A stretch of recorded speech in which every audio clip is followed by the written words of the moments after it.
ఓం శ్రీ రామచంద్ర పరబ్రహ్మణే నమః. భగవద్బంధువులందరకు హృదయపూర్వక నమస్కారాలు. ఓం శ్రీ రామచంద్ర పరబ్రహ్మణే నమః. ఆపదామపహర్తారం దాతారం సర్వసంపదాం లోకాభిరామం శ్రీరామం భూయో భూయో నమామ్యహం. ఓం శ్రీ రామచంద్ర పరబ్రహ్మణే నమః. శ్రీ వాల్మీకి రామాయణము 6వ కాండైన యుద్ధకాండయందలి 9వ సర్గయందలి గల 22 శ్లోకముల యొక్క వచన భావసారాన్ని విభీషణుడు నీతి వాక్యాలు చెబుతూ ఉండగా రావణుడు గృహంలోకి వెళ్ళిపోవుట అనే కథగా విందాం.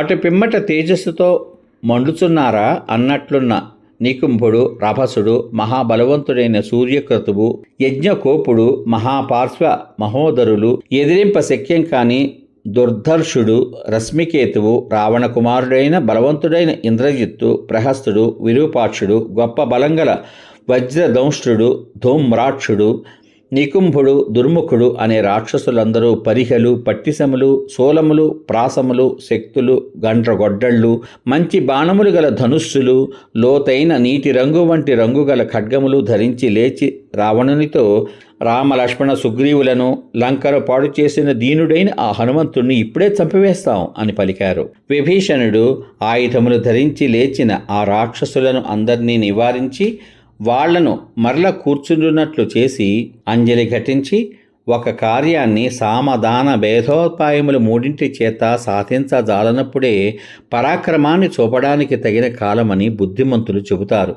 నాయన, యామరి ఉన్నవారు, మరొక శత్రువు చేత ఆక్రమించబడినవారు, దైవం ప్రతికూలంగా ఉన్నవారు, వీరి విషయంలో బాగుగా పరీక్షించి శాస్త్రానుసారంగా పరాక్రమాన్ని ఉపయోగిస్తే అది సఫలమవుతుంది. రాముడు బలవంతుడై ఏమాత్రమూ ఏమరపాటు లేక జయించాలి అనే కోరికతో ఉన్నాడు. కోపాన్ని జయించినవాడు, ఎదిరింప శక్యం కానివాడు అయిన ఆ రాముణ్ణి ఏ విధంగా ఎదిరించగలమని మీరు అనుకుంటున్నారు? పశ్చిమముఖంగా ప్రవహించే నదములకు, పూర్వాభిముఖంగా ప్రవహించే నదులకు పతి అయిన సముద్రమును దాటి వచ్చి హనుమంతుడు తిరిగి వెళ్ళిపోయినాడు అంటేనే దీనిని ఎవరైనా తెలుసుకొనగలరా, ఊహించగలరా? రాక్షసులారా, శత్రువుల సైన్యాలు పరాక్రమములో కూడా ఇంత అని చెప్ప శక్యం కానివి. అందుచేత ఏ విధంగానూ కూడా ఆలోచన లేకుండా వారి విషయంలో అనాదరం చూపకూడదు. ఈ రాక్షసరాజు కీర్తిమంతుడైన రాముని భార్యను జనస్థానం నుండి అపహరించాడు కదా. ఆ విధంగా చేయడానికి రాముడు పూర్వం ఏమైనా అపకారం చేశాడా? మితిమీరి ప్రవర్తించిన కరుణ్ణి రాముడు యుద్ధంలో చంపినాడు అంటే అందులో తప్పే ఉంది. ఏ ప్రాణి అయినా తన బలాన్ని అనుసరించి ప్రాణాలను తప్పక రక్షించుకోవాలి కదా. అందుచేత మనకు సీత వలన గొప్ప భయం కలిగింది. తీసుకువచ్చిన ఆమెను మరల వెనక్కి పంపేయాలి. కలహమునకు మూలమైన కార్యాలను చేసి ఏం ప్రయోజనం? పరాక్రమవంతుడు, ధర్మాన్ని అనుసరించేవాడు అయిన రామునితో వ్యర్థంగా వైరం పెట్టుకోవడం మంచిది కాదు. సీతను అతనికి ఇచ్చివేయాలి. గజములతోనూ అశ్వములతోనూ అనేక రత్నములతోనూ నిండి ఉన్న ఈ లంకా పట్టణాన్ని రాముడు బాణముల చేత చీల్చి వేయకముందే సీతను అతనికి అర్పించడం మంచిది. చాలా భయంకరం, ఎదిరింప శక్యము కానిది అయిన గొప్ప వానరసేన మన లంకను ఆక్రమించడానికి పూర్వమే సీతను ఇచ్చివేయాలి. రాముని ప్రియ భార్య అయిన సీతను అతనికి స్వయంగా తీసుకువెళ్ళి అప్పగించకపోతే ఈ లంకాపురం రాక్షసులందరూ కూడా నశించగలరు. నేను బంధువును అవడం చేత బతిమాలుతున్నాను. నా మాట వినండి. నేను హితము సత్యము అయిన మాటలే చెబుతున్నాను. రామునకు సీతను ఇచ్చివేయండి. రాముడు నిన్ను చంపడానికై శరత్కాల సూర్యుని కిరణాలతో సమానములు, నూతనములైన కొనలు, పొన్నులు కలవి, చాలా దృఢములు, వ్యర్థము కానివి అయిన శరాలను విడవగలడు. అంతకు ముందుగానే రామునకు సీతను ఇచ్చివేయి. సుఖమును ధర్మమును నశింపచేయు కోపాన్ని వెంటనే విడిచిపెట్టి ఆనందాన్ని, కీర్తిని వృద్ధి పొందించే ధర్మాన్ని సేవించు, అనుగ్రహించు.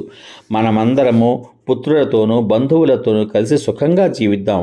రామునకు సీతను ఇచ్చివేయుము అని విభీషణుడు నీతి వాక్యాలు చెబుతూ ఉండగా రాక్షసరాజైన రావణుడు విభీషణుని మాటలు విన్న పిమ్మట ఆ రాక్షసులందరినీ పంపివేసి ఇంట్లోకి వెళ్ళిపోయాడు. సమాప్తం. ఇంతవరకు మీరు శ్రీ వాల్మీకి రామాయణము 6వ కాండ అయిన యుద్ధకాండ యందలి 9వ సర్గ యందలి గల 22 శ్లోకముల యొక్క వచన భావసారాన్ని విభీషణుడు నీతి వాక్యాలు చెబుతూ ఉండగా రావణుడు గృహంలోకి వెళ్ళిపోవుట అనే కథగా విన్నారు. రేపటి భాగంలో శ్రీ వాల్మీకి రామాయణము 6వ కాండ అయిన యుద్ధకాండ యందలి 10వ సర్గ యందలి గల 29 శ్లోకముల యొక్క వచన భావసారాన్ని విభీషణుడు అన్నగారి ఇంటికి వెళ్ళి చెడ్డ శకునములను గూర్చి చెబుతూ మరల అతనికి ఉపదేశించుట అనే కథగా విందాం. ఓం శ్రీరామచంద్ర పరబ్రహ్మణే నమః. శ్రీరామ రామ రామేతి రమే రామే మనోరమే సహస్రనామ తత్తుల్యం రామనామ వరాననే. ఓం శ్రీరామచంద్ర పరబ్రహ్మణే నమః. సర్వే జనా సుఖినో భవంతు. శుభమస్తు. స్వస్తి.